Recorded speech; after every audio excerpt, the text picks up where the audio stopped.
Assalamualaikum warahmatullahi wabarakatuh. Kami dari kelompok 3 akan menjelaskan tentang prinsip-prinsip investasi modal.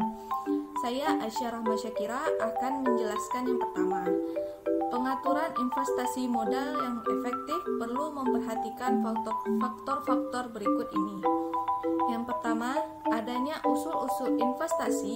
Yang kedua, estimasi arus kas dari usul-usul investasi tersebut. Yang ketiga, evaluasi arus kas tersebut. Keempat, memiliki proyek-proyek yang sesuai dengan kriteria tertentu. Dan yang kelima, monitoring dan penilaian terus-menerus terhadap proyek investasi setelah investasi dilaksanakan. Usul-usul investasi tidak mesti berasal dari bagian keuangan. Mungkin saja usul-usul investasi tersebut berasal dari bagian pemasaran, bagian produksi, dan melibatkan berbagai bagian. Demikian juga estimasi arus kas akan memerlukan kerjasama antara bagian yang mengusulkan dengan bagian keuangan. Evaluasi arus kas mungkin lebih banyak dilakukan oleh bagian keuangan. Demikian juga pemilihan proyek. Akhirnya, monitoring memerlukan kerjasama dengan seluruh bagian yang terlibat. Selanjutnya, menaksir arus kas. Untuk menaksir arus kas yang relevan, perlu diperhatikan hal-hal berikut ini. Yang pertama, taksirlah arus kas atas dasar setelah pajak. Perhatikan bahwa yang dinikmati oleh pemilik perusahaan kas masuk bersih setelah pajak. Yang kedua, taksirlah arus kas atas dasar incremental atau selisih. Rencana peluncuran produk baru mungkin akan mengakibatkan pengurangan penjualan produk lama, lebih-lebih kalau produk-produk tersebut ternyata mempunyai pasar yang sama. Yang ketiga, taksirlah arus kas yang timbul karena keputusan investasi. Arus kas karena keputusan pendanaan seperti membayar bunga pinjaman, mengangsur produk pinjaman, dan pembayaran dividen tidak perlu diperhatikan. Perhatikan yang kita analisis adalah profitabilitas investasi. Yang keempat, jangan memasukkan sunk cost, biaya yang telah terjadi sehingga tidak akan berubah karena keputusan yang kita ambil. Selanjutnya di sini ada contoh dari menaksir arus kas. Menurut catatan akuntansi sebuah perusahaan mendapatkan penjualan sebesar 2 miliar. Biaya-biaya yang dikeluarkan oleh perusahaan yang bersifat tunai sebesar 1 miliar. Penyusutan sebesar 500 juta. Laba operasi yang diterima oleh perusahaan sebesar 500 juta. Dari laba operasi tersebut, perusahaan dikenakan pajak dengan tarif 30% yaitu sebesar 150 juta. Jadi, total laba setelah pajak yang diterima oleh perusahaan sebesar 350 juta.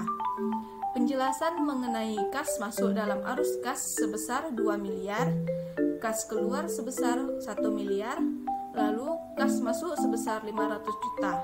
Jadi, kas masuk yang diterima secara bersih oleh perusahaan yaitu sebesar 850 juta. Sesuai dengan prinsip akuntansi, laba bersih yang dilaporkan sebesar 350 juta, sedangkan menurut arus kas pada periode tersebut, proyek tersebut menghasilkan kas masuk bersih sebesar 850 juta. Perhatikan bahwa kas masuk bersih sama dengan laba setelah pajak ditambah penyusutan. Perhatikan pula bahwa dalam taksiran laba rugi sama sekali tidak memunculkan transaksi yang menyangkut keputusan pendanaan, yaitu pembayaran bunga jika ada. Ini merupakan cara yang benar, misalkan taksiran arus kas pada contoh tersebut merupakan taksiran arus kas dari proyek peluncuran produk baru. Sayangnya, ternyata peluncuran produk baru tersebut mengakibatkan penurunan kas masuk bersih dari produk lama sebesar 150 juta. Dengan demikian, arus kas yang relevan untuk proyek peluncuran produk baru tersebut adalah sebesar 850 juta dikurangi dengan 150 juta yaitu sebesar 700 juta. Baik, sebelum masuk ke topik pembahasan materi pada hari ini, Perkenalkan terlebih dahulu, nama saya Vinka Lisiagata. Di sini saya akan membahas materi selanjutnya, yaitu metode-metode penilaian probabilitas investasi. Yang pertama ada namanya metode Net Present Value atau NPV.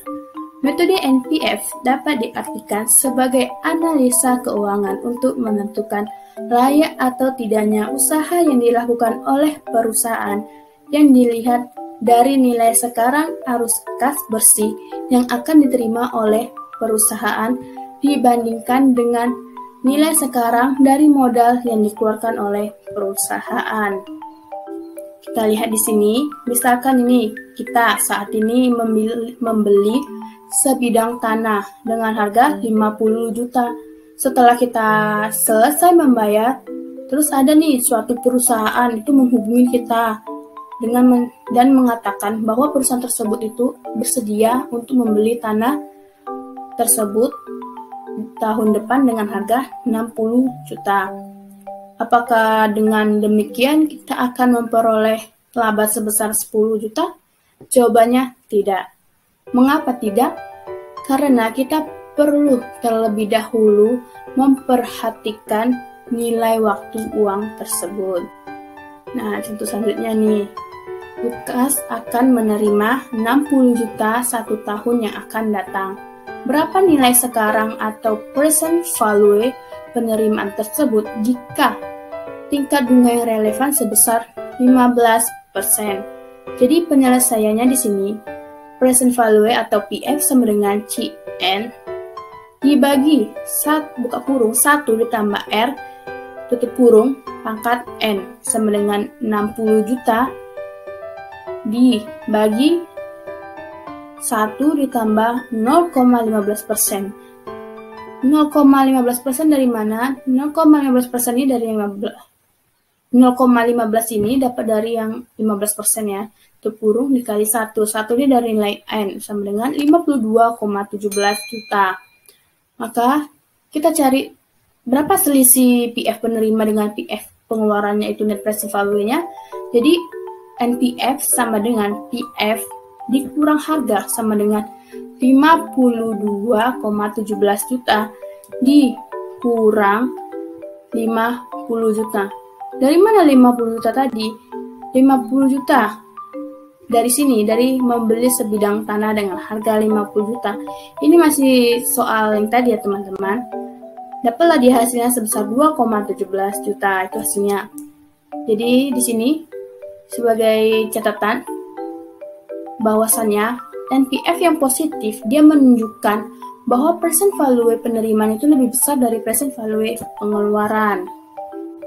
Selanjutnya yang kedua yaitu metode Accounting Rate of Return atau ARR.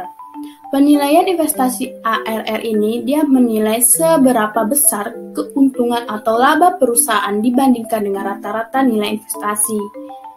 Keuntungan yang dimaksud di sini itu adalah laba bersih setelah pajak yang dibandingkan dengan nilai rata-rata dari investasi. Terus, apabila hasil perhitungan angka ARR tersebut lebih besar daripada tingkat return yang diisyaratkan, maka investasi ini layak untuk dilakukan. Namun, apabila yang terjadi sebaliknya, maka investasi ini tidak layak untuk dilakukan. Contohnya nih ya, proyek butuh dana sebesar 280 juta. Umur 3 tahun, nilai sisa 40 juta. Laba setelah pajak 3 tahun berturut-turut, tahun pertama senilai 40 juta, tahun kedua senilai 50 juta, dan tahun ketiga senilai 30 juta. Maka penyelesaiannya yang ARR sama dengan rata-rata laba setelah pajak dibagi rata-rata investasi dikali 100%. ARR sama dengan rata-rata laba setelah pajak nih, yang ini kita masukkan yang tahun 1 sama dengan 40 juta, dan tahun kedua sama dengan 50 juta, dan tahun ketiga sama dengan 30 juta.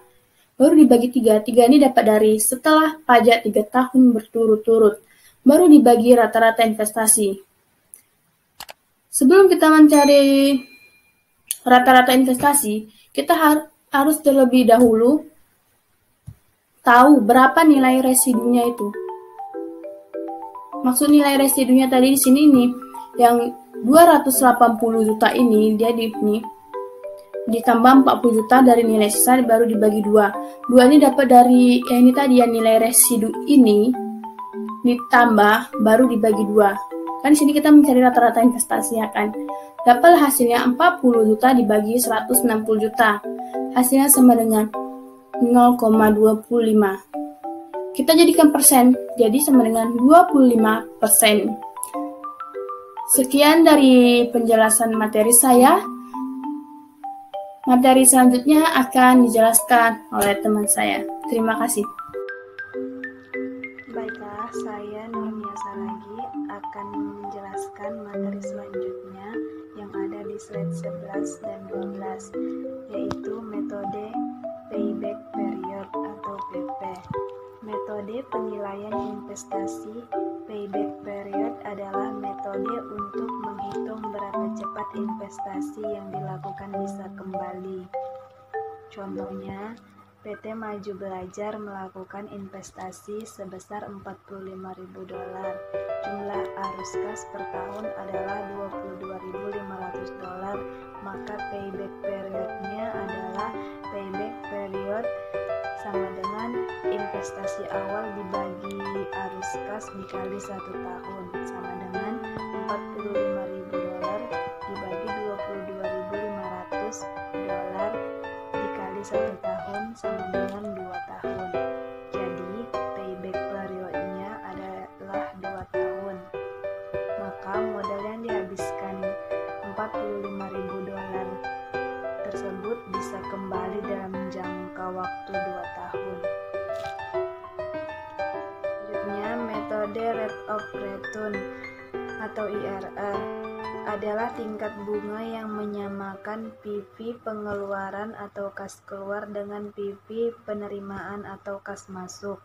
Contoh, sebuah pabrik mengusulkan nilai investasi sebesar 130 juta, arus kas yang dihasilkan setiap tahunnya sekitar 21 juta selama 6 tahun. Asumsi rate of return-nya sendiri sekitar 13%. Saat melakukan perhitungan diskonto, NPV yang dihasilkan adalah sebesar 6.649.000 dengan diskonto sekitar 12% dan 659.000 dengan diskonto sekitar 10%. Selisih bunga diskonto berarti 2% atau sekitar 7.308.000. Jika rumus ini diaplikasikan, maka nilai internal rate of return adalah penyelesaian IRR sama dengan 10% ditambah 659.000 dibagi 7.308.000 dikali 2%. IRR sama dengan 10,18%. Karena asumsi rate of return-nya sekitar 13%, berarti angka 10,18% termasuk lebih kecil. Berdasarkan prinsip dasar IRR, sebaiknya investasi ini kita tolak. Selanjutnya akan dijelaskan oleh teman saya. Baiklah, di sini saya Putri Eliasari. Saya akan melanjutkan presentasi di slide 13 dan 14, yaitu mengenai metode penelitian investasi atau Profitability Index. Profitability Index menunjukkan perbandingan antara VP masuk, kas masuk, dan VP kas keluar. Dinyatakan dalam rumus sebagai berikut. Profitability Index sama dengan VP kas masuk dibagi VP kas keluar. Contoh, seorang pembisnis menganalisis kondisi usahanya di mana nilai kas masuk yang dimiliki dalam 1 tahun sebanyak Rp85.500.000 dari nilai kas yang dikeluarkan untuk kebutuhan investasi adalah sebesar Rp55.700.000. Maka berdasarkan data ini, hitunglah profitability index dan tentukan kelayakannya. Penyelesaiannya yaitu PL sama dengan VP dibagi I sama dengan 85.500.000 rupiah dibagi 55.700.000 rupiah, hasilnya 1.535.000 rupiah. Maka bisnis tersebut layak atau feasible karena PI yang dihasilkan lebih besar dari 1, maka PI akan diterima. Nah, metode mana yang lebih baik dalam penelitian investasi? Yaitu ada 4 metode, yaitu 2 metode yang pertama adalah aggregated of return dan payback period, mempunyai kelemahan yang sama, yaitu mengabaikan nilai waktu uang. Padahal kita mengetahui bahwa uang mempunyai nilai waktu. 2 metode yang terakhir yaitu IRR dan PI mempunyai persamaan, yaitu memperhatikan nilai waktu uang dan menggunakan dasar arus kas. Meskipun demikian, kita akan melihat adanya beberapa kelemahan metode-metode tersebut. Assalamualaikum warahmatullahi wabarakatuh. Perkenalkan, nama saya Rizky Dianggraini. Saya akan membahas pada slide 15 sampai dengan 17. Yang pertama itu slide 15, yaitu NPV dan tujuan normatif manajemen keuangan. Di sini NPV menunjukkan tambahan kemakmuran real yang diperoleh oleh pemodal dengan mengambil suatu proyek. Dan jika kita kaitkan dengan tujuan normatif manajemen keuangan, yaitu bertujuan untuk meningkatkan kemakmuran pemilik perusahaan. Dan maka dari itu NPV tetap konsisten dengan tujuan normatifnya. Dan di sini juga ada contoh, yaitu suatu perusahaan memperoleh tawaran untuk mengelola parkiran di suatu wilayah selama 5 tahun. Hak tersebut harus dibayar kepada pemerintah daerah seharga 1,2 juta. Dan misalkan perusahaan menggunakan 100% pemodal sendiri, dan setelah perusahaan membayar hak parkir tersebut, neraca perusahaan pada harga perolehan akan mengalami perubahan. Dan kemudian pada slide berikutnya, yaitu dan setelah perusahaan memperoleh hak parkir, para analisis akan berpendapat bahwa perusahaan akan memperoleh keuntungan sebesar 30 juta dengan bunga 1% per bulan. Dan dengan hitungannya perhitungannya yaitu hak parkir itu sebesar 30 juta dibagi dengan bunga sebesar 1% dan 0,01 dan mendapatkan hasilnya yaitu 1,782 miliar. Dan uang sebesar 1, juta yang diinvestasikan sekarang naik menjadi sebesar 1,782 miliar. Dan kemudian terjadi penambahan sebesar 582,178 juta pada kas masuk. Dan ini merupakan net present value tersebut. Dan ini berarti bahwa seandainya perusahaan tersebut saat ini dijual, maka para pemodal akan menawar seharga 1,782 miliar. Dengan kata lain, bagi pemilik perusahaan akan mengalami kenaikan kemakmuran, yaitu sebesar 582,178 juta. Baiklah, sekian yang dapat saya sampaikan dari penjelasan materi ini. Kurangnya, wabillahi taufiq wal hidayah. Wassalamualaikum warahmatullahi wabarakatuh.